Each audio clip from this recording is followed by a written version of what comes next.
గీతా సారోద్ధారము శ్రీ విశ్వేశ్వర తీర్థ శ్రీపాదులు శ్రీ పీజాపూర్ మఠాధిపతులు ఉడిపి హుబ్లీలో చాతుర్మాసం చేస్తున్నప్పుడు వారు 1970-80 ఆ ప్రాంతం మధ్యలో మధ్వాచార్యుల గీతా భాష ఆధారంగా ప్రసంగాలు ఇచ్చారు. దానిని తెలుగులో మధ్వ సంఘము అనంతపూర్ వాళ్ళు పబ్లిష్ చేశారు. 329 పేజీల ఈ బుక్కును టీటీడీ వాళ్ళు ఈ బుక్గా పెట్టారు. చాలా బాగున్నది. దీనిని తెలుగులో కూడా అందరికీ చదవటం రాదు కనుక చాలామంది అమెరికాలో ఉంటారు. మామూలుగా ఈ రోజుల్లో ఇండియాలో ఉన్న సరిగా తెలుగు చదవటం రాని వాళ్ళు చాలామంది ఉన్నారు, కానీ వింటారు. అలాంటి వారిని దృష్టిలో పెట్టుకునేసి దీన్ని యూట్యూబ్లో పెట్టదలుచుకున్నాను. ఇంతవరకు 4 అధ్యాయాలు చెప్పడం జరిగింది. ఇప్పుడు ప్రస్తుతము 5వ అధ్యాయానికి మనం వస్తాము. ఇందులో సన్యాసము కర్మయోగము దీని యొక్క ఉద్దేశం, దీని గురించి స్వామి డిస్కషన్ చేస్తారు. ఇంతవరకు ఆయన చెప్పింది ఏంది? స్వామి కృష్ణుడు కామ క్రోధాది హృదయ దోషములను పరిచయించుట, హృదయంలో ఉన్నటువంటి కామము క్రోధము వీటిని వదిలేయమన్నారు. ఒకటి. రెండవది, ఏం పని చేసినా ఈశ్వరార్పణ బుద్ధితో కర్తవ్యం నీకు ఆచరించాలి. ఇది ఇంతవరకు కృష్ణుడు చెప్పింది. అయితే అర్జునుడు అడిగాడు, ఈ రెండిట్లో ఏది ప్రధానం? ఏమండి, ఈశ్వరార్పణతో పని చేయమంటారా, లేకపోతే ఉట్టిగా కామక్రోధాలను హృదయంలోంచి తీసేస్తే సరిపోతుంటారా? ఏది చేయమంటారు? ఈ కామాది దోషాలు నివారించటమే ముఖ్యమైతే ఇది కామము ద్వేషముతో కూడినటువంటి ఈ యుద్ధం నన్ను ఎందుకు చేయమంటారు స్వామి? ఎందుకు యుద్ధం నుండి తప్పుకోవచ్చు కదా, ఉట్టిగా కామం క్రోధం తీసేస్తాను మనసులో, అది సరిపోతుంది కదా మీరు చెప్పినట్టుగా అని అతనికి ఒక అనుమానం వచ్చింది. సన్యాసము కర్మయోగము రెండింటినీ ఒకడే నిర్వహించలేరు అనే ఒక భావన అర్జునుడిలో ఉంది. ఒకటి సన్యాసమన్నా కావాలి, లేకపోతే కర్మయోగిన్నా కావాలి, రెండూ కలిపి మాత్రం ఉండటం వీలు పడదనేసి అర్జునుడి యొక్క మనసులో ఉన్నది. అంటే ఇక్కడ మామూలుగా అనుకున్నటువంటి సన్యాసి గృహస్థు ధర్మాలు ఇక్కడ చెప్పట్లేదు. సన్యాసికి ధర్మాలు వేరే అతను యజ్ఞాలు చేయకూడదు అవన్నీ ఉన్నాయి. గృహస్థుడేమో ఆయనకున్న ధర్మాలు అవన్నీ ఇక్కడ దాని గురించి చెప్పట్లేదు. ఇక్కడ జ్ఞానం గురించి మాట్లాడుతున్నాం కనుక ఆ ధర్మాలు ఇక్కడ చెప్పట్లేదు. భగవంతుడు అంటున్నాడు, కృష్ణుడు అంటున్నాడు, ఈ రెండు విరుద్ధాలు కాకుండా, ఏది కర్మ సన్యాసము విరుద్ధాలు ఒకదానికొకటి కాకుండా పరస్పర పూరకముగా ఉన్నాయి, ఒకదానికొకటి కాంప్లిమెంటరీగా ఉన్నాయి, అంటే ఒకదానికొకటి సహాయం చేసేట్టుగా ఉన్నాయి. సన్యాసం అంటే ఏంటంటే మనసులో అణిగి ఉన్న కామము ద్వేషము మోహము మొదలగు వికారాల నుండి విమోచనం. మనసులో ఉన్నటువంటి వీటినన్నిటి కనుక వీటి నుండి తీసుకోగలిగితే కనుక ఆ ప్రయత్నము అది సన్యాసం. ఇది కర్మయోగానికి పూర్వరంగం. కర్మ పని చేయడానికి ముందర ఈ మనసులో ఉన్నటువంటి కామము ద్వేషము ఇవన్నీ తీసేయాలి, అది మొదటిది. ఆ తర్వాత అప్పుడు నీ అంతరంగం కొంచెం పరిశుద్ధమైపోయి అక్కడ ఈ ఆత్మ వృద్ధి అనే బీజం దాటితే అప్పుడు ఆ కర్మ బాగుంటుంది. లేకపోతే కనుక అంతఃకరణం సరిగా లేకపోతే అక్కడ నీవు ఈ కర్మ బీజాలు ఏమి నాటించినా అది సరిగా భగవదార్పణకు పనికిరావు. జ్ఞేయ సనిత్య సన్యాసి ఏన ద్వేష్టి న కాంక్షతి. అంటే సన్యాసి అనేవాడు సుఖ దుఃఖముల ద్వంద్వములకు అతీతుడై ద్వేషకాంక్షలు పారద్రోలిన వ్యక్తి. వాడి సుఖ దుఃఖాలుకి ఏమీ లెక్క చేయట్లేదు, ద్వేషము లేదు, కోరికలు లేవు, పారద్రోలిన వాడికి. ఇప్పుడు నీకు ద్వేషం అనేది ఎప్పుడు వస్తుంది? నీవు అనుకున్నది ఎవరైనా అడ్డుపడితేనే కదా. నీకు అసలు ఏ కోరిక లేకపోతే వాడు నీకు కోపము లేదు, నీకేం కోరిక లేదు, వాడు నన్ను మెచ్చుకోవాలని, మెచ్చుకోకపోతే కోపం అవి లేదు కదా నీకు. అది సన్యాసం. ఇట్టి సన్యాసిగా ఉండాలంటే, రాగద్వేషాలు వదులుకొని ఉండాలంటే కేవలం కాషాయ బట్టలు కట్టుకొని ఉండక్కర్లేదు. గృహస్థులు కూడాను, సంసారంలో ఉండే కూడాను మనసులో గనక ఇవన్నీ సన్యాస వృత్తి అంటే ఆ భావం, సన్యాసంగా ఉండాల్సినట్టు భావం, అది అలా ఉండగలిగితే సరిపోతుంది. సన్యాసి అంటే ఈ మానసిక సన్యాసమే, ఈ మానసిక పరిత్యాగమే అంతిమ సాధనమని మనం గ్రహించరాదు. అంటే కామక్రోధాలు వదిలేస్తే ఇక మనం ఏదో గెలిచామని అనుకోక్కర్లేదు, అది తుదిమెట్టు కాదు. ఇది భగవత్ సాక్షాత్కారానికి మనం చేసే సాధనకి ఇది పూర్వభూమిక. భగవంతుడు కనిపించాలనే యోగ సాధనకి ఇది ఒక మొదటి మెట్టు. అంతరంగం క్లియర్గా చేయాలంటే పరిపూర్ణానంద స్వామి గారు చెప్తుంటారు, పాలు పట్టుకోరా అంటే మనం ఒక తోమని గిన్నెని తీసుకురాము కదా, మంచి గిన్నె మంచిగా తోమిన తర్వాత దాన్ని తీసుకొస్తాం పాలు పట్టుకుందుకు. అలాగే మన హృదయంలో భగవంతుని పిలవాలంటే మన హృదయ పాత్రని అంతరంగం క్లీన్ చేసుకోవాలి. గీత చెప్పిన సన్యాసం మనసు యొక్క పరిమిత దశకే ఉండి భగవదర్పణ భావనతో మనము చేయు కర్తవ్యానుష్ఠానము వలననే అది సమగ్రతను పొందుతాయి. ఈ అంతఃకరణ శుద్ధి చేసుకొని భగవదర్పణ బుద్ధితో చేసే కర్మలు మాత్రమే భగవద్ అనుగ్రహానికి వీలు పడుతుంది. అప్పుడు నువ్వు చేసే కర్మ భగవదర్పణ బుద్ధి మంచిగా అలవడుతుంది చేసే పనుల్లో. అది నీకు ఫుల్నెస్ తెస్తుంది. లేదా ఏ పని చేసినా ఒక కాంక్ష ఉందనుకోండి, అది అవలేదే చేస్తాను నాకు పేరు వస్తుందా లేదా, అది కాంక్ష లేదు. అది చేసేది భగవదర్పణ. ఇది భగవంతుడి కోసం కృష్ణార్పణం చేస్తున్నాను. అది ఎట్లాంటి సిద్ధో అసిద్ధో అని ఇంకో చోట చెప్తారు. ఏమొచ్చినా నాకేం తెలియదు, నేను చేసేది చేస్తున్నాను భగవంతునికి అర్పిస్తూ. తయోస్తు కర్మ సన్యాసాత్ కర్మయోగో విశిష్యతి అని కర్మయోగము ఎక్కువ మహత్వం గీతలో చెప్పబడింది. కర్మయోగమే చాలా విశేషమని గీతలో చెప్పబడింది. అయితే కర్మ సన్యాసము కర్మయోగము వీని శబ్దముల భావము గ్రహించక చాలా గందరగోళం జరిగింది. ఒక చోట కర్మం విశేషం అంటారు, ఇంకో చోట ఏమో జ్ఞానం విశేషం అంటారు, కర్మయోగం అంటారు, కర్మ సన్యాసము. ఇది కొంచెము గందరగోళంగా ఉంది. ఈ గొడవ కారణం ఏంటంటే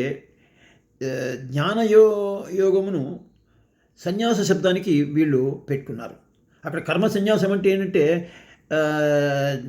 సన్యాసం అంటే జ్ఞానం అనుకున్నారు. అంటే సన్యాసం అంటే కర్మ సన్యాసం అంటే ఏంటి, జ్ఞానాన్ని వదులుకోవటమే కర్మ సన్యాసం అనేటువంటి దృష్టిలో కొంతమంది అర్థం చేసుకున్నారు. అంటే సన్యాసమే జ్ఞానముగా భావించారు ఆ శబ్దానికి. అక్కడ కర్మ సన్యాసం అంటే అలా అని కాదు. ఇక్కడ ఇంకా తర్వాత చెప్తాను ఇంకొంచెం పాయింట్. కర్మయోగానంతరము జ్ఞానావస్థ కానీ సనకాదులు అవలంబించిన జ్ఞానం అని కానీ ఇక్కడ చెప్పట్లేదు. కర్మయోగం తర్వాత వచ్చేటువంటి జ్ఞానం గురించి కానీ సనకాదులు అవలంబించిన జ్ఞానం గురించి కానీ ఈ సన్యాసం కర్మ సన్యాసం అంటున్నామే అది అక్కడ చెప్పట్లేదు. ఆ సన్యాసం గురించి చెప్పట్లేదు వాళ్ళు. ఈ రెండిట్లో వాస్తవంగా కర్మ సన్యాస ప్రసక్తే లేదు. ఎట్లాగో చెప్తాను చూడండి. మోక్ష పర్యంతము కర్మ ఏ సందర్భంలో కూడాను వదలటానికి వీల్లేదు. అలాంటప్పుడు కర్మ సన్యాసం ఎలా అవుతుందండి? కాబట్టి ఇక్కడ నిరూపింపబడ్డ కర్మ సన్యాసము ఇక్కడ చెప్తున్నారు.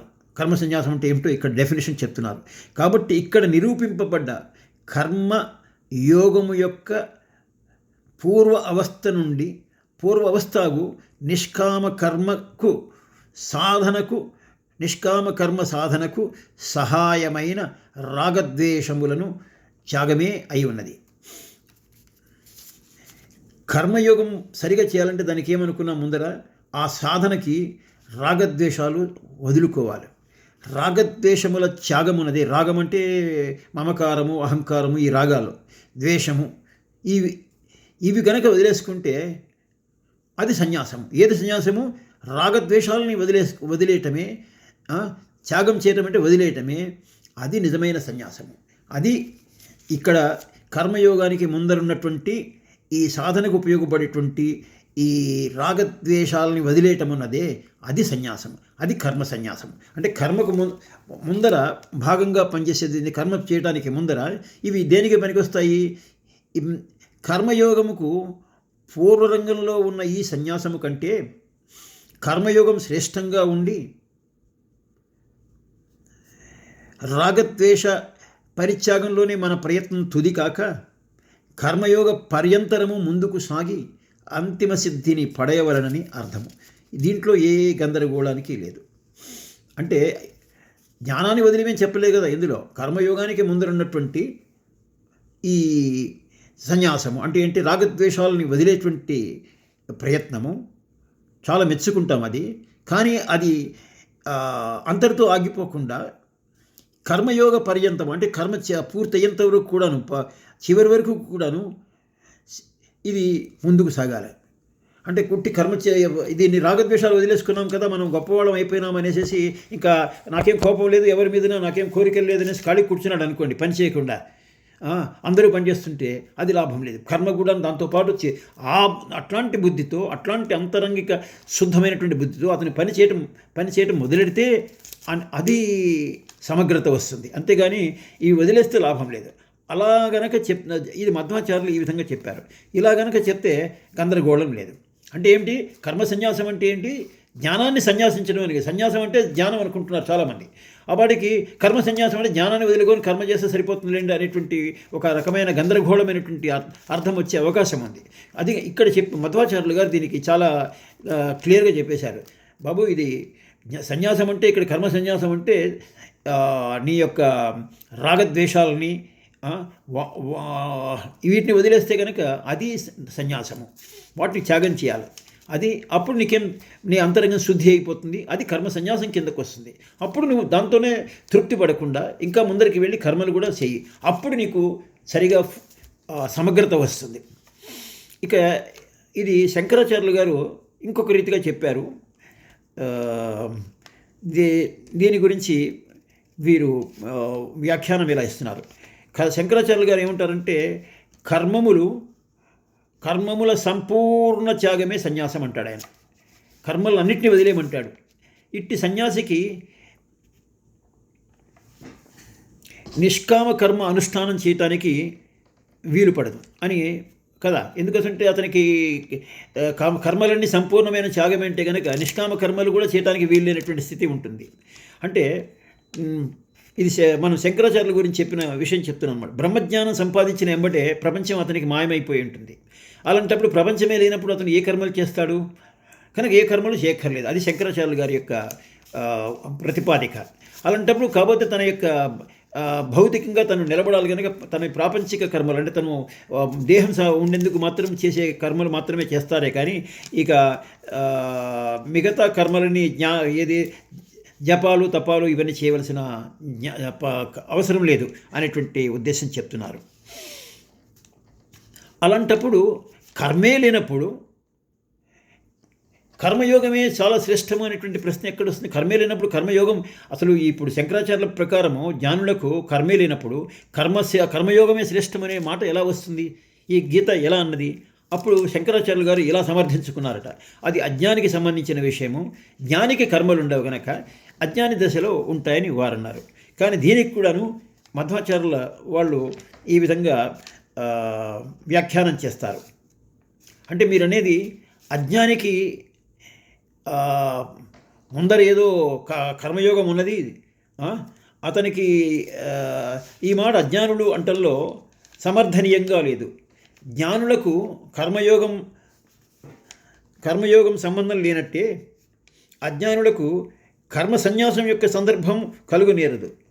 అజ్ఞానుడు కర్మ సన్యాసం ఎలా చేస్తాడు? వాడికి ఆ జ్ఞానమే లేనప్పుడు, త్యాగము ఏది రాగద్వేషాలు వదలాలి ఆ జ్ఞానమే లేనప్పుడు అది వదులుకున్న తర్వాతన వస్తుంది కదా ఏదన్నా కానీ కర్మ సన్యాసము.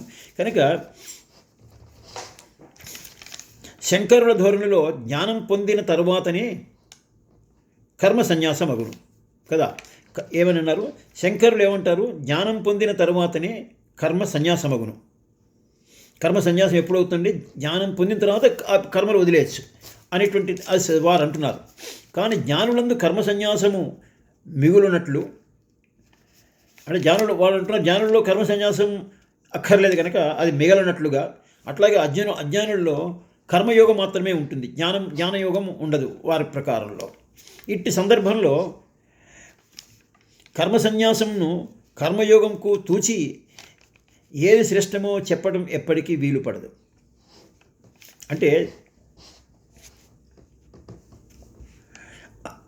జ్ఞానులకు కర్మయోగ సంబంధం ఎట్లా లేదో, ఇంకా జ్ఞానులకు జ్ఞానం వచ్చేసింది కనుక కర్మయోగం అక్కర్లేదు ఇంకా అంటున్నారు. అజ్ఞానులకు కర్మ సన్యాసం యొక్క సందర్భం కలగజేయలేదు. ఎందుకంటే శంకరాచార్యులు ఏమంటున్నారు? జ్ఞానం పొందిన తర్వాత కర్మ సన్యాసం జరుగుతున్నాడు. జ్ఞానం వచ్చిన తర్వాతనే కర్మ సన్యాసం జరుగుతుంటారు. కనుక అజ్ఞానులకు కర్మ సన్యాసము ఎట్లా వస్తుందండి? అజ్ఞానులకు కర్మ సన్యాసం అనేది జ్ఞానంని వదులుకోవాలి శంకరాచార్యుల ప్రకారం. అసలు అజ్ఞానులకు జ్ఞానమే లేనప్పుడు వాడి అజ్ఞానికి కర్మ సన్యాసం అనే ప్రశ్న ఎలా వస్తుంది?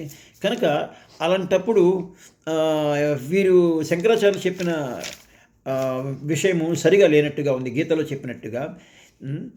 ఇందులో శంకరాచార్యుల ప్రకారం జ్ఞానుల్లోనేమో కర్మ లేదంటారు, అజ్ఞానుల్లోనేమో కర్మయోగం మాత్రమే ఉంటుందంటారు. అలాంటప్పుడు రెండిట్లో ఏదో ఒకటే ఉన్నప్పుడు దాన్ని తూచి ఏది శ్రేష్టమో ఎలా చెప్తాము? అలాంటప్పుడు ఈ గీతలో కర్మే శ్రేష్టమని ఎలా చెప్పగలిగినారు? కొంచెము ఇది సరిగా లేదనేటువంటి ఉద్దేశంలో మధ్వాచార్యులు ఇక్కడ ఈ విధంగా వ్యాఖ్యానం చేస్తారు. సన్యాసం అంటే కర్మత్యాగం కాదు. అక్కడేమన్నారు శంకరాచార్యుల వారు, అన్ని కర్మలు సన్యాసి వదిలేయాలన్నారు. ఇక్కడ అలా లేదు. సన్యాసం అనగా కర్మత్యాగము కాదు, కామమును త్యాగము చేయుట.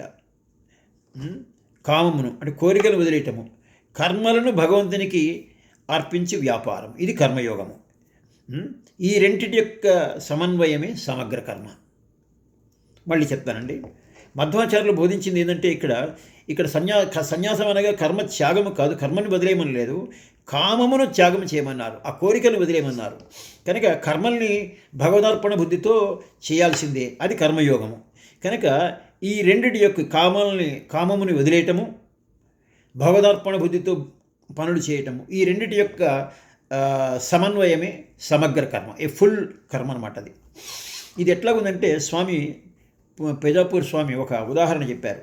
పునాది వేసి గోడలు వేయకపోతే ఆ పడిన శ్రమంతా కూడా వ్యర్థం ఎలా అవుతుందో, అలాగే ఈ సన్యాసం అనేటువంటిది త్యాగము, రాగద్వేషాలని వదిలేసే సన్యాసం అనేటువంటి స్తంభం నిర్మించి కర్మయోగం చేయకపోతే ఇది అలాగే వంతెన వేసి కర్మయోగం అనే వంతెన వేయకపోతే మన ప్రయత్నం వేస్ట్.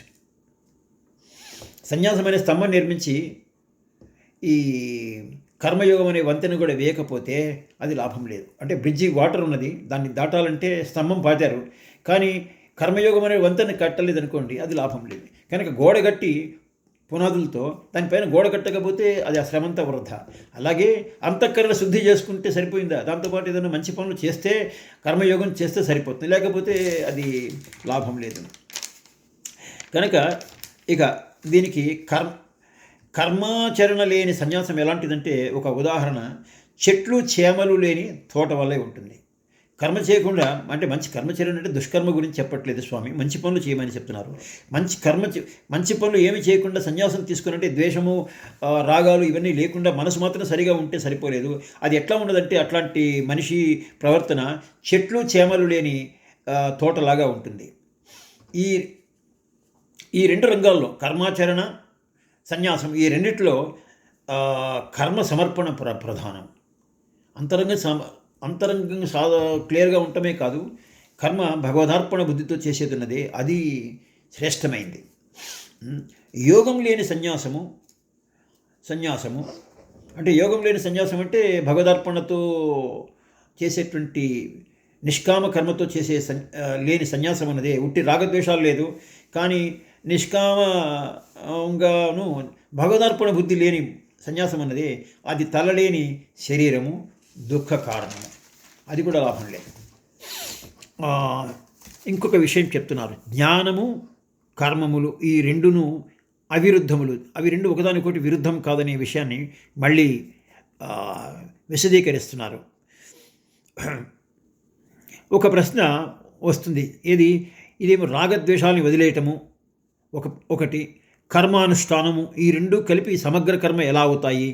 ఒకటి జ్ఞానానికి విరోధమైనది, మరి ఇంకోటి జ్ఞానానికి పోషకమైనది. జ్ఞానానికి విరోధం ఏదండి? రాగద్వేషాలు. రెండోదేమో కర్మానుష్ఠానం ఏంటి? జ్ఞానానికి పోషకము. కర్మ పని చేయాలంటే అది జ్ఞానానికి ఉపయోగపడుతుంది. నువ్వు మంచిగా కూర్చొని ప్రార్థన చేయాలంటే శరీరం అంతా పని చేస్తేనే కదా నీకు చదవాలనేటువంటి బుద్ధి కలగటము, ఆ శక్తి ఉంటేనే కదా నువ్వు చేసేది. కానీ కర్మ చేస్తేనే కదా మీకు జ్ఞానం కలగాలంటే బుక్ చదవాలి, అది ఒక కర్మ. కనుక కర్మ చేస్తుంటేనే జ్ఞానం పెరుగుతుంది. కనుక ఒకటి జ్ఞానానికి పోషకం కర్మ, అలాగే జ్ఞానానికి విరోధమైంది ఏది? రాగద్వేషాలు. ఈ రెండు ఒకదానికొకటి విరుద్ధంగా ఉన్నాయి కదా. ఈ రెండింటి యొక్క సమన్వయం ఎట్లా జరుగుతుందండి, ఎట్లా అనే ఒక ప్రశ్న మనసులో వస్తుంది.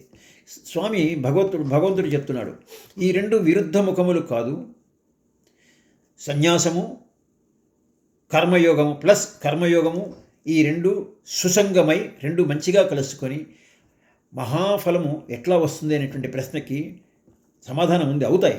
ఎట్లాగంటే విషయ వైరాగ్య జ్ఞానమునకు సాధనముగా ఉన్నది. విషయ వైరాగ్యం అంటే వివేక చూడమణిలో శంకరాచార్యులు చెప్పినట్టుగా ఈ ప్రాపంచిక విషయాల మీద వైరాగ్యం అన్నదే అది మీకు జ్ఞానానికి ఉపయోగపడుతుంది, సాధనంగా వస్తుంది. దాని మీద విసుగుచ్చేస్తుంది ఎంతకాలము ఈ సాంసారిక సుఖం అనేటువంటి దాంట్లో. దీనికి ప్రాపంచిక విషయాల్లో ఆసక్తి కలవానికి ఎన్ని ఉపదేశాలు ఇచ్చినా అది అగ్నిపై పచ్చి కట్టెల్ని పెట్టినటువంటి వాడిలాగా ఉంటుంది. పచ్చి కట్టెలు అండుకోవు కదండి. అలాగే ప్రాపంచిక విషయాల్లో బాగా ఇంట్రెస్ట్ ఉన్నవాడికి మనం ఇచ్చే ఉపదేశాలు జ్ఞానం అనే అగ్ని ప్రకాశింపజాలదు. అందుచేతనే కామద్వేషాది పరిత్యాగమనే కామద్వేషాలను వదిలేటువంటి విషయ వైరాగ్య రూపమైన సన్యాసము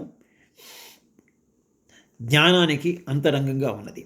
ఈ కామద్వేషాలని వదిలేస్తే అది విషయాలని అంటే బాహ్యంగా ఇంద్రియాలు పరిగెత్తున్నాయి కదా, ఆ పాట వినాలి, అది చూడాలి, ఇది చూడాలి, లేకపోతే అది వాడు నన్ను సరిగా చూడట్లేదు, నన్ను మెచ్చుకోవట్లేదు, వాడు అని కోపము, నేను నీ గురించి ఏదో అన్నారని కోపము, ఇవన్నీ కూడాను ఈ ద్వేషం కూడా ఉన్నాయి. కనుక ఈ కామము ద్వేషము రెండింటినీ వదిలేసుకుంటే ఇది వైరాగ్యం వచ్చేస్తుంది. వాడు నన్ను ఏం మెచ్చుకోబోతుంది, వాడెవడు నేనెవడు అనే ఒక వైరాగ్యం మనసులో వస్తుంది. అది ఎప్పుడు వస్తుందో చెప్పేది లేదు.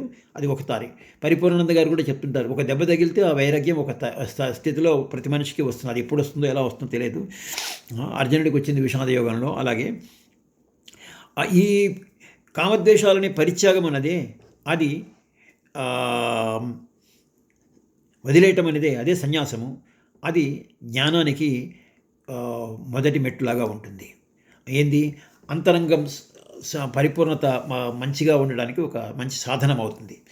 ఎప్పుడైతే వదులుకున్నావో సరే, వాడు ఎవరు నన్ను మెచ్చుకోకపోయినా నేను చేస్తున్నాను అనేటువంటి మంచి భావనతో మైండ్ క్లియర్ అయిపోతుంది. కర్మానుష్ఠానమును జ్ఞానమునకు విరోధముగా ఎన్నో చోట్ల వర్ణించారు. కర్మ చేయటం అన్నదే అది జ్ఞానానికి విరోధంగా చాలా చోట్ల చెప్పారు. ఉపనిషత్తులో చెప్పారు, భాగవతంలో చెప్పారు. దానికి కొంచెం వినండి, నేనేమో అపార్థం చేసుకోవద్దు. మళ్ళీ దీని గురించి మళ్ళీ సరిగానే చెప్తారు. కొంతమంది కొన్ని చోట్ల రాశారు, దాన్ని సరిగా అర్థం చేసుకోక జరిగింది. ఉదాహరణకి స్వామి చెప్తున్నారు, ఈ అగ్నిముగ్ధులు అంటారట. అంటే కొంతమంది కర్మ చేసేవాళ్ళు యజ్ఞము యొక్క అగ్ని అందే మోహం. యజ్ఞం చేస్తుంటే ఆ అగ్నిని చూసేసి ఆహా నేను కర్మ చేస్తున్నాను అనేసి వాళ్ళకి ముగ్ధులు అంటారు. అగ్నిని చూడగానే ముగ్ధులైపోయినారు. ఆహా నేను ఇంత యజ్ఞం చేసేసాను అనేటువంటి ఇక అదే కర్మ చేశాను, పెద్ద కర్మ అనుకుంటాడు. అదే జ్ఞానం కంటే గొప్ప అనుకుంటాడు.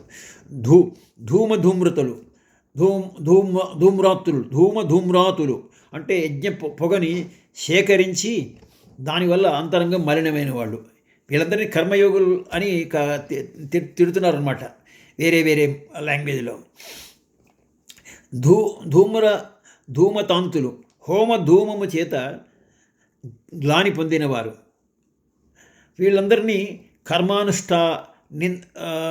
లను ఇత్యాదిగా కర్మానుష్ఠాలని వాళ్ళని నిందించారు. వీళ్ళందరినీ ఊరికనే పొగ తీసుకుంటూ అదే గొప్ప అనుకుంటారు, యజ్ఞం చేస్తున్నాను, వీళ్ళందరికీ జ్ఞానం లేదు అనేసి కర్మ చేసే వాళ్ళందరినీ కూడాను బాగా తిట్టారు. ఇది ఇట్లా ఉండగా అంతరంగికమైన సాధనమైన సన్యాసము జ్ఞానానికి అంతరంగ సాధనమైన సన్యాసనము. అంతరంగ సాధన చెప్పాను కదండి, ద్వేషము రాగము వదులుకునే సన్యాసము. ఇవి జ్ఞానానికి కావాల్సినది. ఇది ఒకటి. రెండవది జ్ఞాన విరోధి అయిన కర్మజాలము, జ్ఞానానికి అడ్డుగా వచ్చే కర్మాలు. ఈ రెండింటినీ జోడించి కర్మయోగము అన్నారు. అది ఎట్లాగు అనేటువంటిది ఇప్పుడు మనం చూద్దాం. ఒకటేమో జ్ఞానానికి సంబంధించినటువంటి సన్యాసము రాగద్వేషాలకి, అది జ్ఞానానికి విరోధమైన కర్మలు. ఈ రెండు కలిపితే కర్మయోగం అన్నారు. ఇవి రెండు కలిపి ఎలా అయింది అనేది చూస్తాం. దీని గురించి సమాధానం. దీనికి సమాధానం, భగవంతుడు భాగవతంలో ఉపనిషత్తులో నిందించబడిన కర్మయోగమును ఇక్కడ గీత చెప్పలేదు.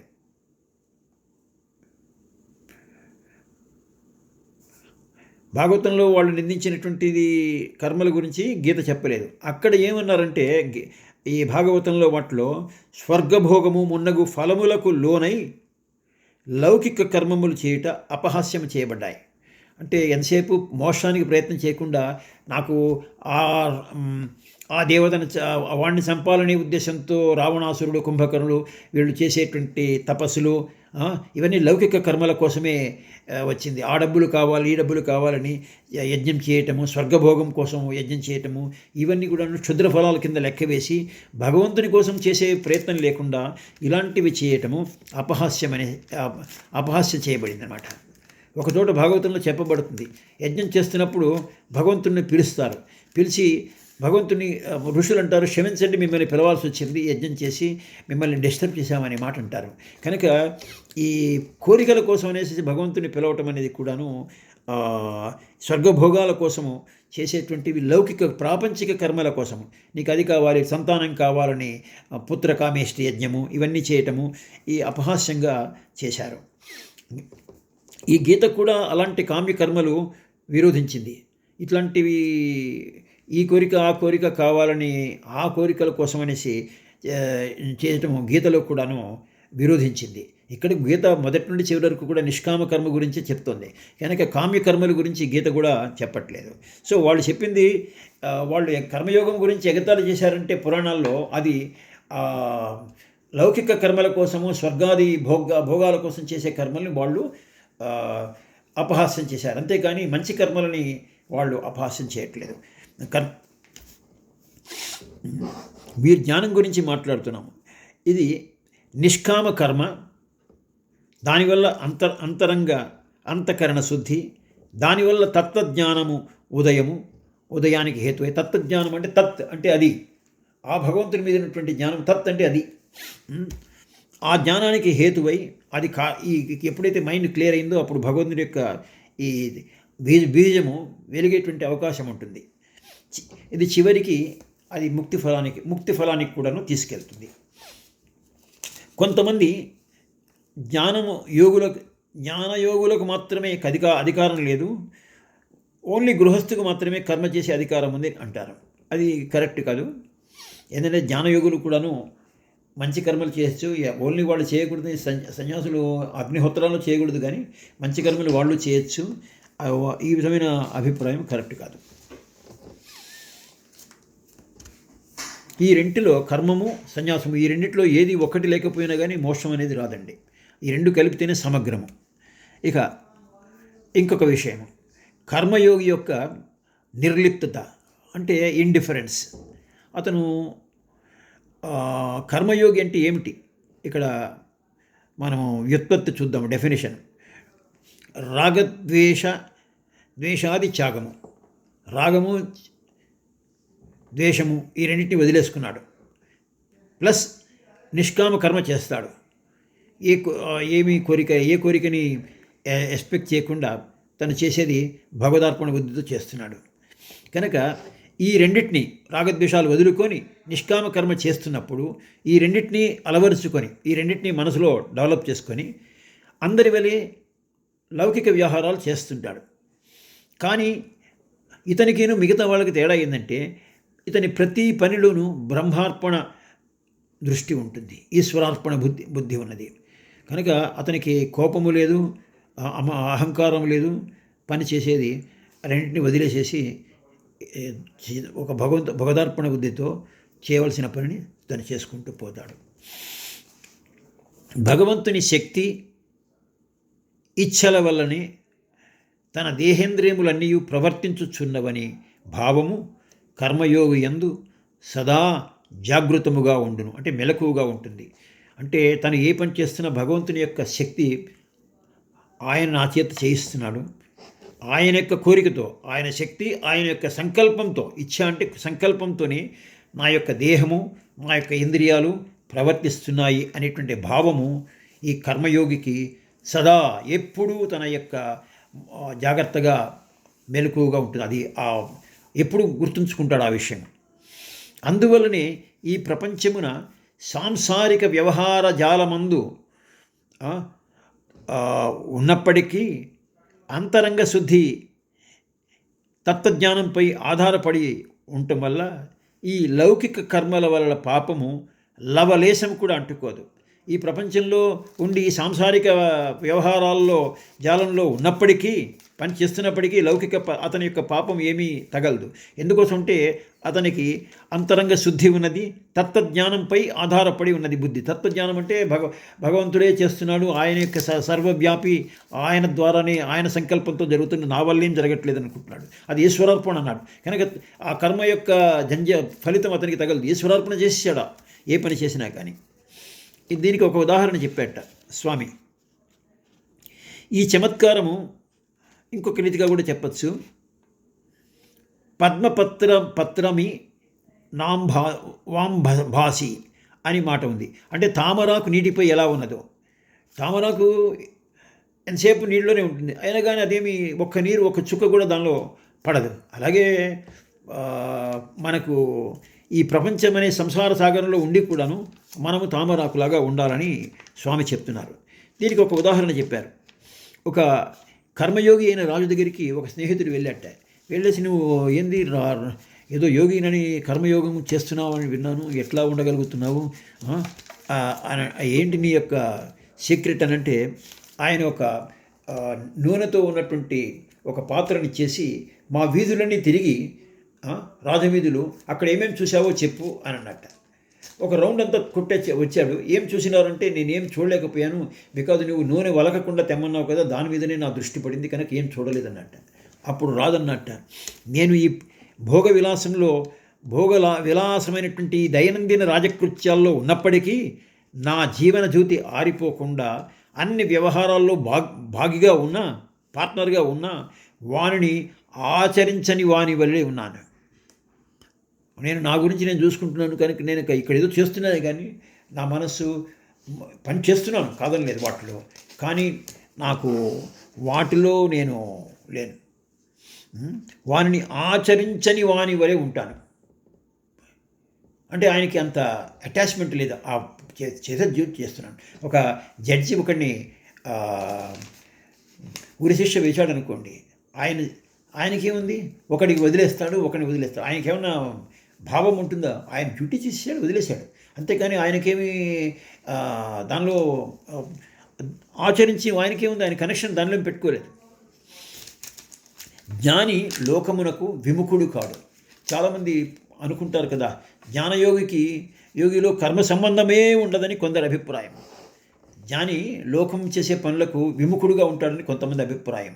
దీని గురించి డైరెక్ట్గా చెప్పారు, జ్ఞాని లోకానికి విముఖుడు కాడు. అంటే అపోజిట్గా ఏమి ఉండడు, లోకాన్ని ఏమి శత్రువుగా ఏమి చూడు, లోకమున్నా కానీ ఆయన మేనేజ్ చేసుకుంటాడు. ఎట్లాగో చూద్దాం.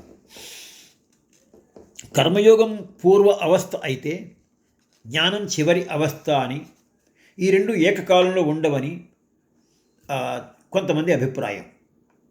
కర్మయోగం మొదటి అవస్థ, తర్వాత జ్ఞానం వస్తుంది, కనుక ఈ రెండు ఏకకాలంలో ఉండవని కొంతమంది అభిప్రాయం. శంకరులు అంటారు, ఇక్కడ కొంచెం శంకరులు గురించి చెప్తారు, దాని తర్వాత దాన్ని ఖండిస్తూ మధ్వాచార్యులు గారు ఏమన్నారో చెప్తారు. శంకరాచార్యులు గారు ఏమంటారంటే, తాడును చూసి పాము అనుకుంటాం.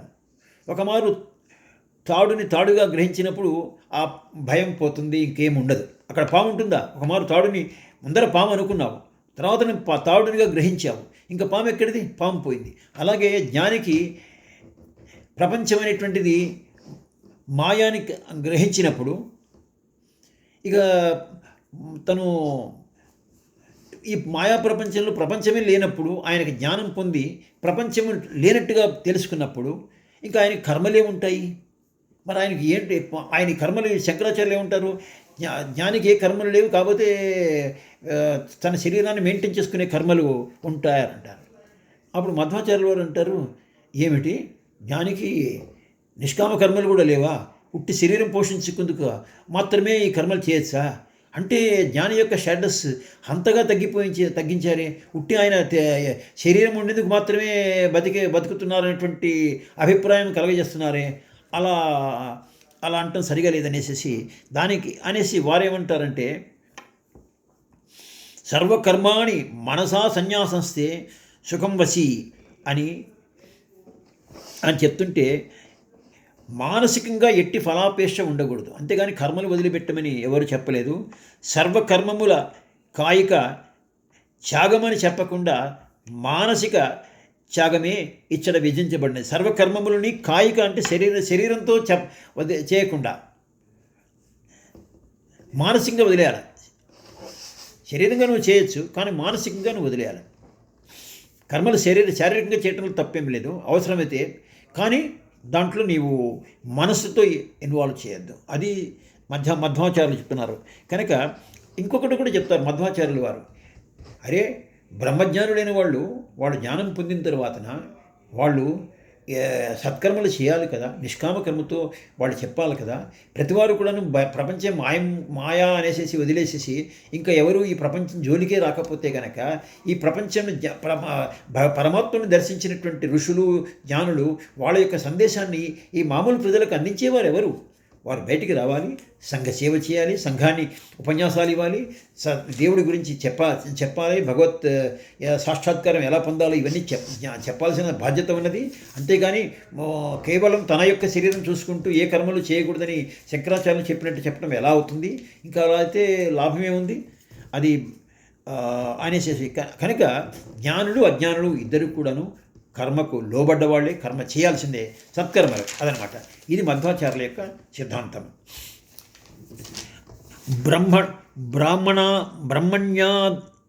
బ్రహ్మణ్యాదయ కర్మాణి సంగం త్వక్త కరోతియా అని గీతలో నిరూపించినట్లు అనాసక్తి, బ్రహ్మణార్పణ బుద్ధి, అనాసక్తి ఇంట్రెస్ట్ లేకపోవటం, బ్రహ్మణార్పణ బుద్ధి ఈశ్వరార్పణ అని చెప్పుకోవటం, ఈ రెండింటి చేతనే స్వకర్తవ్య ఆచరణము, నీకు సంబంధించిన ఏ డ్యూటీ వచ్చిందో అది చేయటము, లోక వ్యవహారము అని రెండు బ్రహ్మజ్ఞానుల్లో ఉన్నవి. అంటే ఏంటి? అనాసక్తి అంటే నీవు చేసే పని చేయాలి, అందులో ఆసక్తి ఏం లేదు. అన్నం తింటాము, అన్నం తింటున్నావే సిగ్గు లేదా, నువ్వు బ్రహ్మజ్ఞానం అంటే అది అనాసక్తి. ఈ శరీర మధ్యం కలుధర్మ సాధనం, ఈ శరీరము భగవంతుడు ఇచ్చింది కనుక దీన్ని నిలబడాలి, అందుకోసం అనేసి దీనికి ఆహారం తీసుకుంటున్నాం, ఇది అనాసక్తి. దీని మీద తింటున్నాను మామూలుగా ఇంట్రెస్ట్తో మహా ఆనందం కోసం తింటున్నాను కాకుండా శరీరం నిలబడేందుకు చేస్తున్నాను, అనాసక్తి, ఇంట్రెస్ట్ లేకుండా. రెండవది బ్రహ్మార్పణ బుద్ధితో చేయటం ఏంటి? ఇది లోక వ్యవహారంలో ఎన్నో పనులు చేయాల్సి వస్తుంది. ఏంటంటే మీ అభిప్రాయం ఏంటనొచ్చు. కొంతమంది అజ్ఞానులు కొంతమంది ప్రశ్నలు అడుగుతుంటారు, వాటికన్నిటికీ ఎన్నో చేయాల్సి వస్తుంది, పనులు చేయాల్సి వస్తుంది. వాటన్నిటినీ ఈశ్వరార్పణతో చేయాలి. కనుక ఈ రెండింటినీ పెట్టుకునేసేసి, ఒకటి అనాసక్తి, బ్రహ్మార్పణ బుద్ధి. అనాసక్తితోనేమో స్వకర్తం ఆచరణ చేయటము, బ్రహ్మార్పణ బుద్ధితో లోక వ్యవహారాలు చేయటము. ఈ రెండు బ్రహ్మజ్ఞానుల్లో కూడాను ఉన్నాయి. ఇది తెలుసుకొని వారు చూపిన మార్గమును, వారు నడిచిన పద్ధతిని మనం అనుసరించే ప్రయత్నం చేయాలి. వారు జనకాదులు చేశారు కదండి, చాలామంది చేస్తుంటారు. వారు చేసే పనులు కూడా మనం చేయాలి. చాలామంది స్వాములను కూడా చూస్తుంటాం, వారు యజ్ఞాలు చేస్తుంటారు, మంచి ఉపన్యాసాలు ఇస్తుంటారు. ఇవన్నీ కూడాను వారు ఎన్నో మంచి మార్గాలు చూపిస్తుంటారు. ఇవన్నీ కూడాను వారు ఎట్లా ఉన్నారు, వారు తిండి తినేది సాత్వికమైన ఫుడ్ తింటాము, వారు నడిచే మార్గం కూడా మనం చూడాలి. తర్వాత వారు నడిచిన పద్ధతి, వారు మార్గం చూపిస్తున్నారు. వెళ్ళండిరా, నారాయణని స్మరించండిరా, రాగద్వేషాలు వదులుకొండిరా, వారు చెప్తున్నారు, మార్గం చూపిస్తున్నారు, కర్మయోగం ఎలాగుండాలో. వారు కూడా ఉంటున్నారు అలాగే, వారు కూడా కోపం లేకుండా ఉంటున్నారు. వారు చేసే పద్ధతులు కూడా వారు ఎట్లా ఉన్నారో చూసి, వారు ఏ విధంగా ఆచరిస్తున్నారో చూసి మనం కూడా వాళ్ళని అనుసరిస్తే లాభం. ఉదాహరణకు వివేకానంద చూసుకోండి, జ్ఞాని యొక్క సమదృష్టి. జ్ఞానికి ఎట్లా ఉంటుంది, సమత్వంగా ఎలా చూస్తాడు, అది ఒక విషయం. అన్నిట్లోనూ మంచిలో ప్రతి ఒక్కరి వ్యవహారం వెనకాల, ప్రతి వారి యొక్క వ్యవహారాల వెనకాల పరమాత్మ యొక్క శక్తి చూస్తుంటాడు. ప్రతి వస్తువులోనూ పరమాత్మని రూపం చూస్తుంటాడు. విద్యా వినయ సంపన్నులైన వాళ్ళలోనూ, క్రూర మృగాలలో అందులో ఉన్న భగవత్ తత్వాన్ని చూస్తారు. అంటే అంతవరకు చూస్తారు. ఈ ప్రపంచమందు ఎన్ని వ్యత్యాసములు వైచిత్రములు ఉన్నా ఈ జగత్తునందు అంతర్యామిగా ఉండి జగత్ ప్రచోదక శక్తి అయిన పరమాత్ముడు అన్ని చోట్ల ఒకే రూపంతో ఉన్నాడు. ప్రచోదకం అంటే శక్తిని లేవదీసేటువంటి ఈయన అన్ని పదార్థాల్లోనూ అన్ని వాటిలోనూ ఉండి ఎంతో విచిత్రంగాను ఎంతో విరుద్ధంగా ఉన్నటువంటి ఈ ప్రపంచంలో ఆయన అన్ని చోట్ల ఉండి ఆయనే అందరికీ శక్తిని కూరుస్తున్నవాడు. ఆయన ఒకే ఒక శక్తిగా ఉన్నాడు. దీనికి ఉదాహరణ ఎలక్ట్రిసిటీ బల్బు చెప్పుకోవచ్చు. ఎలక్ట్రిసిటీ ఎన్నో బల్బుల్లో వెళ్తుంది.